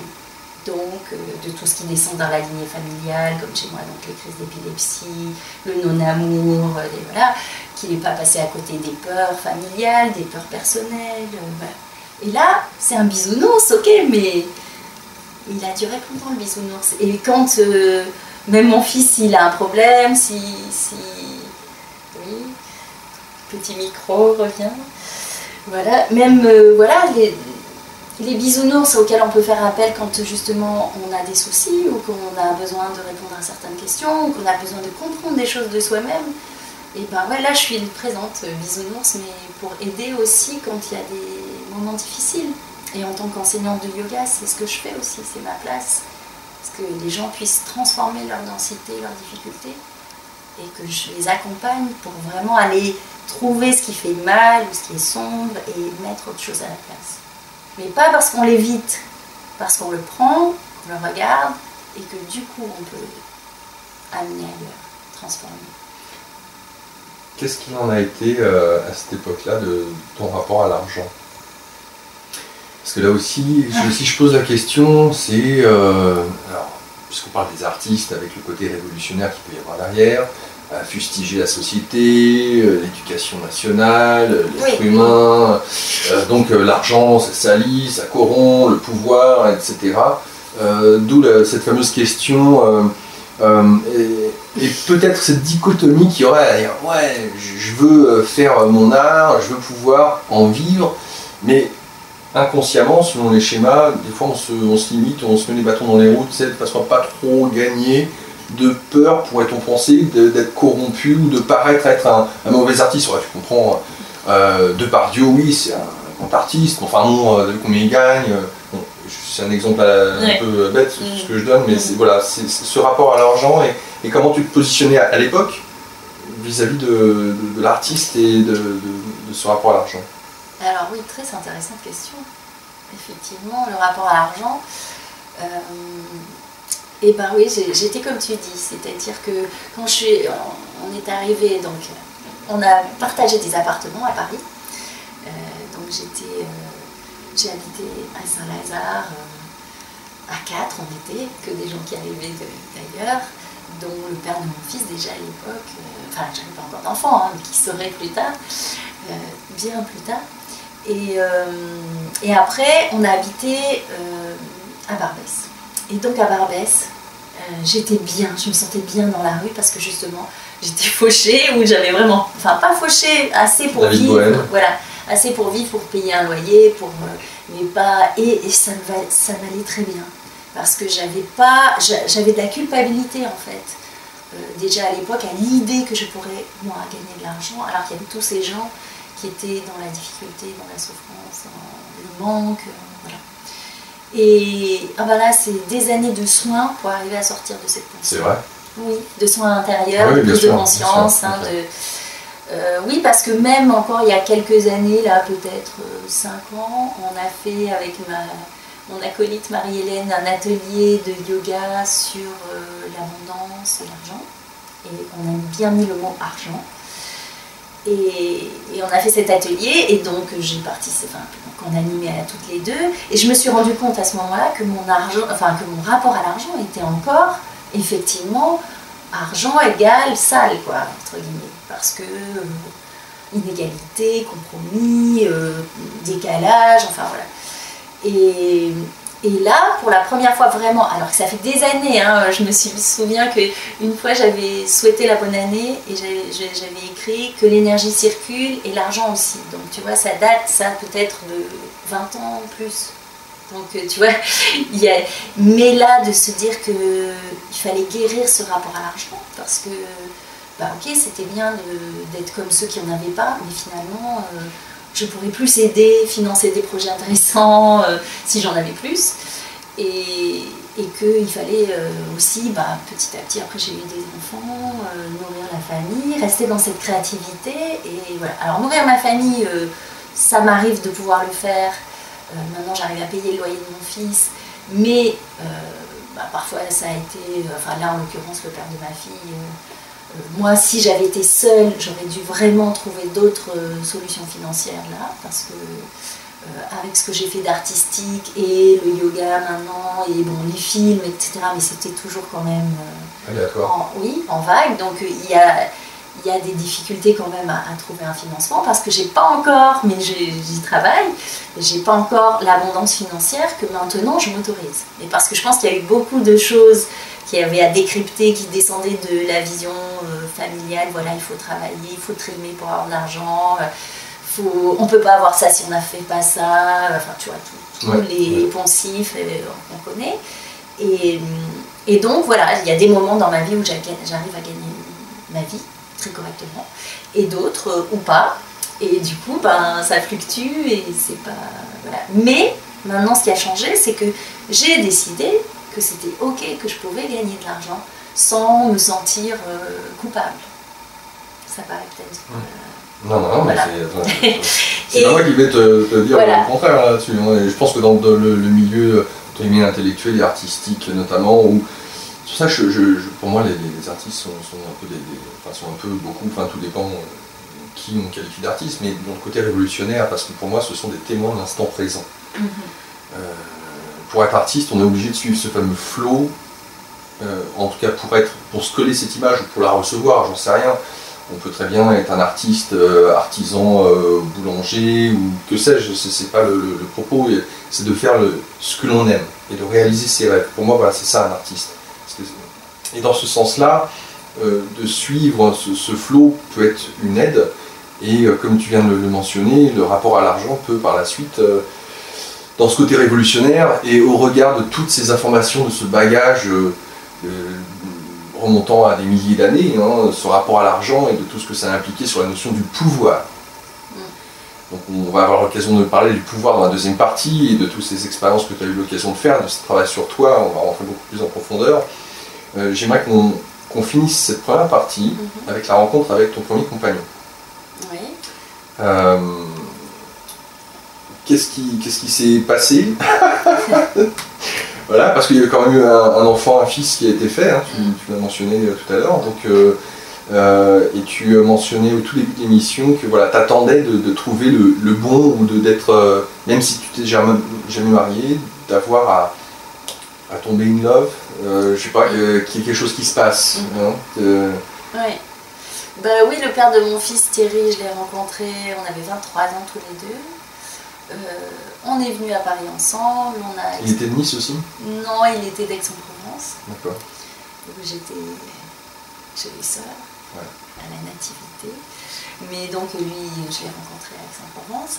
Et il a aussi travaillé dans le secteur de production, de clips, etc. Mais voilà, là c'était l'émergence. Lui, il avait fait des études de Sciences Éco. Qu'est-ce qui s'est passé? Oui, c'est ça, in love, tomber amoureux, sentir quelque chose de plus. On avait, je pense, on a vécu ensemble 17 ans quand même. Et notre fils, on l'a eu plutôt tard. Tard dans ses 17 ans. On s'est séparés, il avait 5 ans. Ah oui. Donc voilà, on a exploré plein de choses différentes quand on était jeune, justement, d'artistique, j'allais dire d'âme sœur un peu. J'ai la sensation d'avoir avec lui un lien de quelque chose de simple et d'évident, comme si sa présence pour moi devait être... on devait être ensemble pour toujours, voilà. On s'est rencontrés et que c'est une histoire qui coule de source, tu vois, c'est vraiment ça. Simple dans la relation. Déjà de 13 ans, c'est 17 ans. 17 ans. C'est pas rien, donc... Oui, tu vois, et puis on était jeunes, à 23 ans, justement, on était dans cet élan-là, donc plein de souvenirs de jeunesse, de venir à Paris, de créer, de partager un grand appartement. Au début, on avait un grand appartement à Saint-Lazare avec plein de gens qui passaient tout le temps. On était beaucoup dans l'accueil, beaucoup de gens qui passaient nous voir. Beaucoup justement d'échanges, de créativité. Donc est-ce que c'est simple de... Et qu'est-ce qu'il faisait lui, de son côté? Au début, il travaillait plus dans les organisations de festivals, un festival de vidéos, événementiels, etc. Puis après, il travaillait dans une société de production de clips, de pub, etc. Voilà, donc c'était un peu en miroir, et il me soutenait pas mal pour justement mon émergence plus artistique, là, mes marches d'escalier jusqu'à être réalisatrice. Oui, parce qu'en fait, le premier clip important que j'ai fait, j'en ai fait un autre avant, mais celui vraiment, tu vois, quand j'expliquais que c'était cette concurrence qu'il y a pour avoir l'autorisation de réaliser un clip. Ce qui est chouette dans les clips, c'est que surtout à cette époque-là, maintenant il n'y a plus d'argent pour les faire, quasiment en France en tout cas. Mais à ce moment-là, c'était très créatif parce que tu écrivais des choses, ce que tu voulais en fait, en fonction de ce que tu ressentais sur cette chanson. Et donc j'ai fait un clip de Florent Pagny dans les années 2000. C'était laquelle? C'était Et un jour une femme. Ah, elle est magnifique. Voilà. Et donc il cherchait une femme sans doute pour réaliser ce clip. Enfin en tout cas il a choisi une femme et c'est vraiment lui qui m'a choisi. Donc je me souviens de ce rendez-vous à la maison de disques à ce moment-là où Florent Pagny était là. Et comme c'est un artiste qui avait une certaine renommée, enfin une grande renommée déjà, il pouvait vraiment choisir. Parfois les artistes choisissent avec leur boîte de prod, avec leur manager, mais lui c'est vraiment lui qui a choisi. Et donc j'avais écrit cette histoire, ce projet sur un arbre. Donc tout le clip était écrit à partir de cette relation à l'arbre. Et lui venait de se marier et il vivait en Argentine et je crois qu'il avait vraiment un appel de la nature, des arbres, etc. Et ça lui a beaucoup plu ça. Donc on s'est rencontrés et puis ça s'est hyper bien passé. Et voilà. Et ce projet par exemple, c'est un projet magique. C'est-à-dire que où d'un seul coup, et ça m'arrive dans ma vie, tout s'harmonise et tu as l'impression que tout est juste. C'est-à-dire j'ai écrit ce projet, les gens... la relation à toute l'équipe, que ce soit la maison de disques, que ce soit les gens qui me soutenaient, donc la société de prod, là justement, il y avait mon compagnon Thierry, le père de mon fils après, qui travaillait dans cette société de production, et le producteur c'était un pote des Arts Déco de Nice, donc Didier Camera, et donc moi j'avais pas grand chose et je suis venue avec mon cœur et ce que j'avais écrit pour Florent Pagny pour sa chanson Et un jour une femme et voilà, et c'était un gros appel d'offres, il y avait beaucoup de concurrence et il m'a choisi. Pourquoi? Parce que je sais pas, on l'a senti, il a eu cet appel pour l'arbre, il y avait une résonance entre ce que j'ai proposé et ce qu'il a fait et après ça a été harmonieux, magique et puis ce clip a été très vu et c'est vraiment je sais pas si les gens l'ont vu, mais donc il y a des arbres, c'est des cèdres du Liban, et c'était une période où il y a eu des tempêtes, donc on a tourné à l'Arboretum, et les arbres avaient été abîmés, et ils ont autorisé un tournage de 2 jours dans l'Arboretum, parce qu'ils avaient besoin d'avoir un peu d'argent pour restaurer, s'occuper de la forêt qui avait été très abîmée, enfin des arbres. Et du coup, on a tourné sur un cèdre du Liban qui était tout cassé d'un côté, malheureusement, mais ça nous a permis de laisser monter la technocrène, donc la grue qu'on avait. C'était un gros clip, parce que c'était le premier clip de l'album Il y a de l'argent. Et moi, je me suis retrouvée donc avec une vraie équipe pour moi, en tant que réalisatrice. Et c'était magique. Et en plus, ça parle des femmes. Ça parle des enfants, puisqu'il y a un bébé, des bébés qui sont accrochés, mais il y en avait un seul qui était vrai. Les autres, c'était des poupons qui étaient accrochés dans cet arbre. Et ça réunissait à la fois cette beauté du lien, de l'amour, de la femme avec ce processus de la vie, en fait, qui accueille la vie, qui se laisse traverser par la vie. On avait fait couler de l'eau sur l'arbre, donc il y avait vraiment un rapport très fort. Et là, dès ce moment-là, déjà, Marie-Hélène était chef déco sur ce clip. Et on avait fait des pratiques pour communiquer avec les arbres, pour qu'en fait, on soit complètement accueillis avec la nature, l'équipe, etc. Qu'est-ce que dire comme des pratiques avec les arbres? Des pratiques, c'est-à-dire qu'on avait demandé aux arbres l'autorisation de venir filmer là. D'où ça te venait, ça Je sais pas. c'est mon côté amérindien, je crois. C'est-à-dire ça, spontanément, je sais pas, il y a eu, tu vois, on a parlé de la partie artistique, mais petit à petit, il y a eu, avant même que... est-ce que j'étais déjà allée voir les chamans à cette époque? Non, tu vois, mais c'était dans cette période-là. Après, je suis allée... C'était un peu les prémices, oui, c'était dans l'air. C'est ça, et puis même, moi j'ai toujours été intéressée par... culture amérindienne. Oui, le yoga, c'est venu petit à petit, mais voilà, la nature, c'est ce que je t'ai dit, hein, même quand j'étais petite. Donc c'était évident que s'il y avait ces arbres, en plus c'était vraiment, on avait l'impression que c'était une communauté d'arbres parce que c'était un groupe d'arbres, de cèdres magnifiques. Et on avait l'impression que de rentrer dans leur espace, bah, ça serait encore plus beau et fort si on leur parlait, si on leur disait, bah voilà, on va venir. Voilà, et donc en fait c'est se faire une méditation, si tu veux, de communication avec l'arbre en disant bonjour, merci de nous accueillir, on va rester 2 jours ensemble, voilà, on est dans ce lien. Ouais. Mais ça, je ne l'ai pas dit forcément. Là, je le dis parce que... Bah, c'est super, voilà. C'est génial de faire part de cette intimité. Oui, ça fait partie de tous les liens avec les êtres humains et avec les autres règles. On va avoir l'occasion dans la deuxième partie de justement aller un peu plus en profondeur vers tout ce qui a trait à la conscience, les expériences, notamment avec le chamanisme. Là, on aborde les prémices.